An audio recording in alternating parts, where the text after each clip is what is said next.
Can you see me? It says I have a bad... Hi. I don't know if this is going to work today. There could be something wrong with my connection. I'm sorry. I'm going to try to see if that's any better. Can you see me now? Hi, Carol. Can you see me now? Can you hear me now? Am I there? Happy Tuesday. Hello. You can see me and you can hear me? I hope so. Hello, everyone. Happy Tuesday.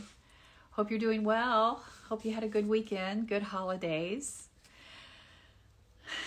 You've never been on one of my lives here? Well, hi. Thank you, Writing to Change the Narrative. I like your user profile. Yeah, I don't do a lot of lives. I come here, I've been coming here about once a week, but I'm going to be cutting those back. It's time for me to go into my writing cabin starting in January. So I won't be coming here as often as I have in the past. But tell me how your holidays were. I hope they were exactly what you needed. And there were a lot of people this year, and I'm so proud of you for holding the space for everything that was arising for you, whether it was sorrow, a loneliness, because sometimes decolonize you. Hi.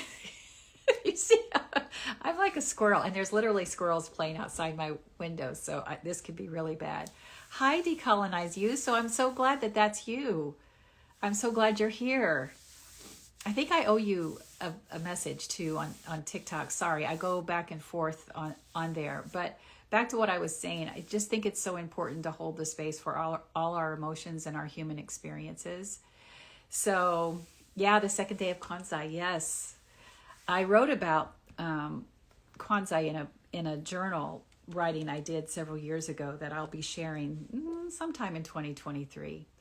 So Christmas with my relatives sucked, but I had a great time with my kids. Yeah, sometimes that happens, doesn't it? It was a really quiet Christmas for us this year because of our home remodel. Weren't able to host anything, and it turned out being really quiet. But again, it was exactly what we needed because it's been an intense couple of years. A lot of dealing with water here, dealing with water in a rental property that we have. Just sitting with the symbolism of all that water that came into my life this year. So can you see me okay? Is everybody seeing me okay? If you have any questions, get them in. Like I said, we are going to be cutting back on my lives here to give me space to go into my writing portal. I have some exciting things coming up in 23. I think I don't know if I've told you here or not. I know I've said something about it on TikTok that I'm ready to book. And I have till November of 23 to get it done, and I'm so excited. I can't wait to share more information about you as time gets closer. Carol says, I'm with my kiddos and grandkids who are all in the same place ideologically. That's good. That means you can have really safe, healthy conversations. So that's really good. Thank you, Numa Soul, for reminding me. Book club begins soon, and I didn't bring my copy of What is the Bible. So, Rev Karla's Spiritual Community on Patreon, we are going to start January 1 with Rob Bell's What is the Bible. It is a great book to start, especially if you are deconstructing. So I'm very much looking forward to rereading that book. I think I've read it 3 or 4 times, and I had to go buy a new copy because I've given my copy. I keep giving these books away and I never get them back. And I guess that's okay. Someone needs them more than I do. But just going back and rereading some of these things and re-highlighting. So you are welcome to join us. Yes, Writing for Change. I am excited too. It was a kind of a crazy thing the way it happened. And I talked about this in my video on TikTok where I started to, I had an agent contact me and asked to discuss the possibility of submitting a book proposal. We did it. A publisher accepted it, and off we go. And you talk about sitting with imposter syndrome for a while, because a lot of that triggering trauma from my past certainly showed up to basically say, who do you think you are? Who do you think you are to do this? And I've been dealing with that in a lot of ways. So even it was a good lesson for all of us who have experienced any kind of trauma. I don't think you can ever say you've healed from it. It's healing from it. So it's a reminder that you're always working. You're always working to make sure that those triggers don't inhibit you from stepping fully into who you can be. And that was a moment for me. It really, really was. Yes, I'm excited too. I can't wait to share more information. But right now it's, I'll be able to share more as time goes on. But I've been given the green light on the content and moving forward, and have an amazing agent and publisher that I'm working with. So I'm very, very excited. Yes, healing is not linear. I think I invited you to go live with me, didn't I? So we need to follow up on that. Yes, healing is not linear, and it was at that moment when you actually are moving towards exactly where you were always going that it shows up to say, well, can you really do that? Who do you think you are? Do you really think you can do that? I'm like, yeah, I think I can. I think that's where I always was going. And then to have a moment to celebrate that with my inner child, because I realized how much I always have been writing, always was moving towards writing, even going back to when I was attending college to get my associate's degree many years ago, back in the 80s, and one of my teachers saying, "You need to write more. You have a gift," and now I think it's finally manifesting because I got out of the way of that gift, and I think that's important. CJ says it's been an emotional holiday. My folks and I got COVID, but we'll be okay. I'm so sorry. I am so sorry. I still have escaped it. I've escaped it. So far, I think my husband and I are the only ones left standing in our family, but we have not gotten it yet. We're not going to get it. There you go. Speak that forth. Does anybody have any questions for me today? Are we just going to chat? So I told you about the book club that's starting on January 1. I'm very excited about this book club. So each month we're going to choose a book, and once we get going, I'm going to ask you to submit considerations for books as well. That's why I wanted to start with something relatively an easy read. Rob Bell's What is the Bible is such an easy read, and it's so full of information. It's just enough to dip your toe into the scholarly side, but still hold that space from somebody who's feeling a little wobbly, like, wait a minute, you're really challenging me theologically, emotionally, spiritually, because now you're talking about what was my truth, my religious heritage, but yet something tells me to keep moving forward. Something tells me to keep looking at this from a new set of spiritual lens. And that's exactly what this book does. So, oh good, Carlin, hi. I'm so glad you're here. I'm glad you ordered your copy. You'll love the first chapter. You will love it from the first chapter. From the time, I think, and I've been told this, that Rob and I have a similar writing style, very casual. We write like we speak. So I think you'll recognize the writing style, like from my blogs and things like that. So, and please, I'm not comparing myself to Rob Bell. Please, don't anybody think I'm doing that. I'm just saying there's a similar writing style there. So, yeah, you'll love it. Now, I have time. Let me see. Oh, we do have one other thing I want to announce. On December 29th, I am going live at 7 p.m. for the Spiritual Reset. So Spiritual Reset is also starting January 1. If you would like a very easy contemplative practice, I have a program starting January 1 called Spiritual Reset. And all that is each month you will get some writings for the month, you'll get a contemplative practice, and you'll get some journal prompts. And I'll send that all to you in an email so you can use that for the entire month.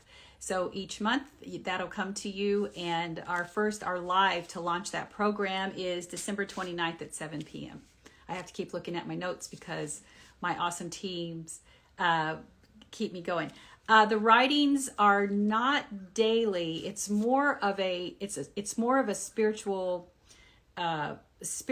meditation to begin your month. But there will be journal prompts to help you just kind of get you ready for the month, help you think about the things that you might want to think about the things that are relevant in that month. So for instance, in March, we'll talk a little bit about Ash Wednesday. We'll talk about Lent, because that's such an important part of your religious heritage. And how can you still hold that space if that's not who you are? If you no longer identify with that religious heritage, but you still feel that longing. So it's not a daily writing, but it's something just to help you hold the space for the month, and then to help you get through the month. There will be an end of the month journal prompts as well that you can go back and reflect through that month. So it doesn't make it too good. Daily is too much. I can see that. And I had feedback, and I know exactly what you're talking about, because I did several years ago try to do this daily writing. And those writings were intense. They were intense when I wrote it. But that's not this way at all. And you're going to get a teaser for them anyway, Karla. So stay tuned. If you're in the spiritual community, you'll get a little bit of a teaser of those. That's coming soon too. Karla, well, you just asked that question. So you're going to get a teaser in the Patreon community for a spiritual reset. And so I'll be able to pop into Patreon later and talk to you about that after I've cleared that with my team, because I just kind of go with these things and make them up. No, it's not made up. I thought about it, and I thought, I want to do something for a Patreon about trying to just come in there in like a video at the beginning of each month and just say, hey, how are you feeling? And here's something I wrote and I want to share it with you. Something like that. So stay tuned. Okay. Did we have any questions? Are we just chatting today? Is that what we're doing? Let's see. No questions today. We're all doing okay. Just saying hi. I don't think I'm going to answer many questions today. I have one here that I think is a really good one, because I think you hear me talk about this quite often. Yeah. 2022 has been like ridiculous. It's like 2020 has been just 2-3 solid years. It's not over. We're going right into it. It's just not stopping, and it's not going to. I am all for being optimistic, and all for making sure that we set goals and intentions and whatever words you give around those things, mindful practices, whatever words you give. But we also have to sit with the reality that we are still in the midst of some great tension, and that is not going to go away. And so we have to prepare ourselves for that. And we do that by staying awake, staying informed, staying connected. So that's what these spaces are why these spaces are very important for us. All right, so this one question says, could you share more information about sacred activism? And thank you for your content. Well, you're very welcome. But this, I do talk about sacred activism quite a bit. And that concept is something that really it's not new. It's been around for a long time. But if you look at andrewharvey.net, he started the Institute of Sacred Activism, and I believe that phrase is trademarked.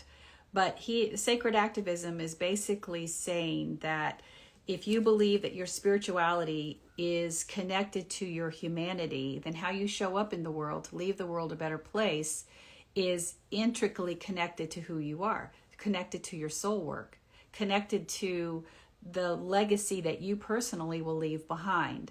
So it's not just enough. It reminds you that, yeah, it's important to stay grounded. It's important to stay balanced. It's important to find that state of peace and well-being that helps keep the mind, body, soul triad in a state of wellness and health and focus that makes us that helps us become more available to be who we are at our highest self. So those things are important, but unless they then manifest into things that are good for the whole to help elevate elevate the human condition, then they are selfish, because it's not just singular, it's collective. So our spirituality is, yes, what we do to prepare ourselves for the work we do for the good of the whole. So that's really what sacred activism is, or you might hear it called being a sacred advocate, being an ally. But just when you add the word sacred to it, it reminds you that you don't need a bridge to bring your activism over to your spirituality. It's just there.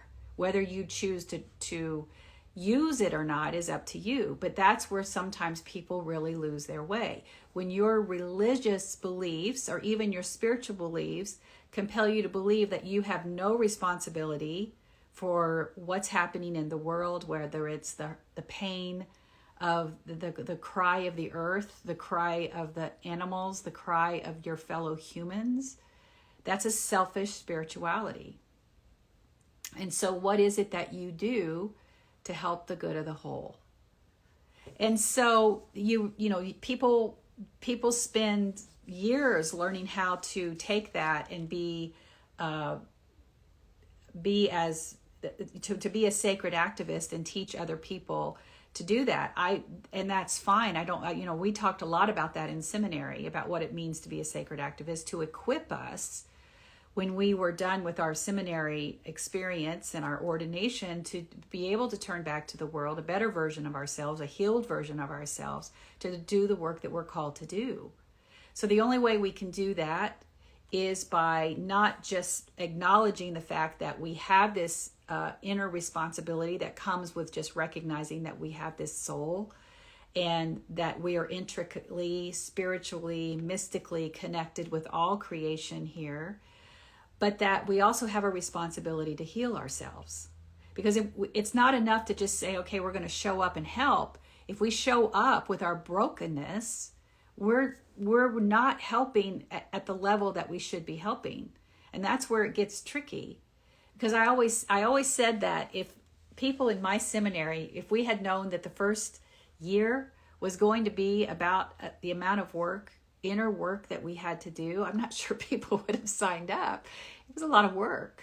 I went to an interfaith, spiritual seminary, and I thought, okay, great, I'm going to learn about all these world religions. I'm going to learn about all these faith traditions. I'm going to expand my knowledge, which I did, but it wasn't so that I could come out here and teach those practices. That's not mine to teach. Many of them are closed practices, and many of those I'm not part of. So that's not something that I'm equipped to do, nor ethically or spiritually obligated to do in any way, shape, or form. So that's not what interfaith, interspiritual means. It means it's an acceptance of and an acknowledgement of different paths.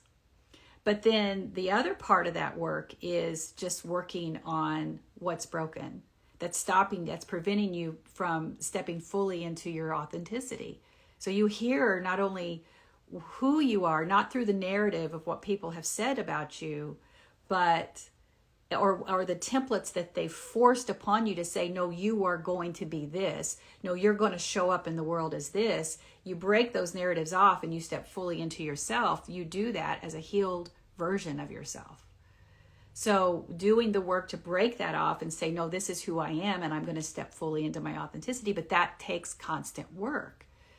That's what Decolonize You on TikTok, now I've already forgotten your username here, was saying that this is something that you continually do.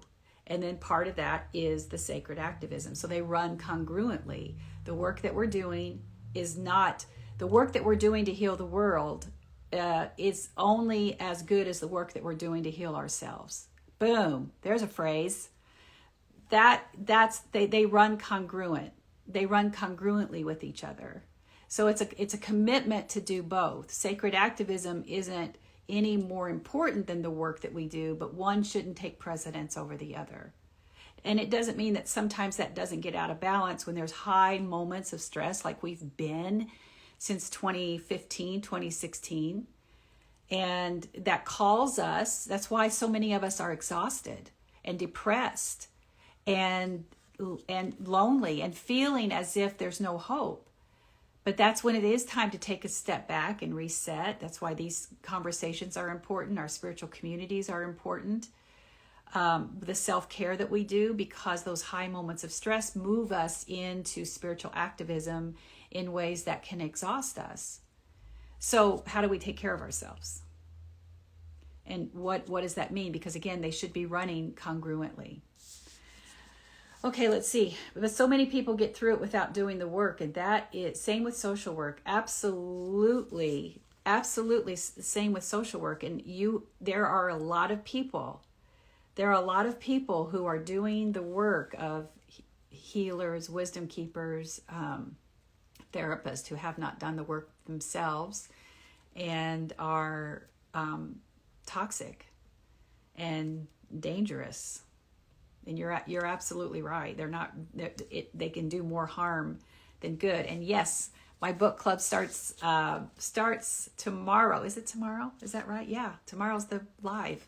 I'm so glad I have such an amazing team to keep me straight. I'm going live tomorrow at 2:00 in Patreon to talk about the book of the month, which is Rob Bell's What is the Bible? So you got a little sermon here today. You can tell that I'm very passionate about sacred activism. So if you're this is a perfect opportunity for you to start the new year with this spiritual community that we're building on Patreon. I'd love to have you there. You'll get in on the ground floor. Your feedback will be very important on the things that we're going to be doing there, as well as the spiritual reset program that starts January 1. And I'm going to go live on that December 29th at 7 p.m. So if you've signed up, you'll be able to go with me on that live. You'll be invited to that live. Other than that, dear ones, okay, now I'm not sure when I'm going to be back here. I've been coming here Tuesdays at 11 for a long time, but I'm going to need to take a break to go into my writing cave. And what happens when I come out, you shall see. I'll be giving you teasers on that. Oh, one more thing. If you haven't seen it lately, please go check out our new website at numasoul.com and revkarla.com. Not kidding. They're amazing and they're beautiful. Thank you to Lynette for all of her hard work to get these things launched before the end of the year. That was our goal, and you did it, and they are beautiful. We'd love for you to take a look at them, and we'd love your feedback, especially if you see anything, the link that didn't work or something like that. But please go take a look at those websites right now and help share those and spread the word about them, because they're live and they're beautiful.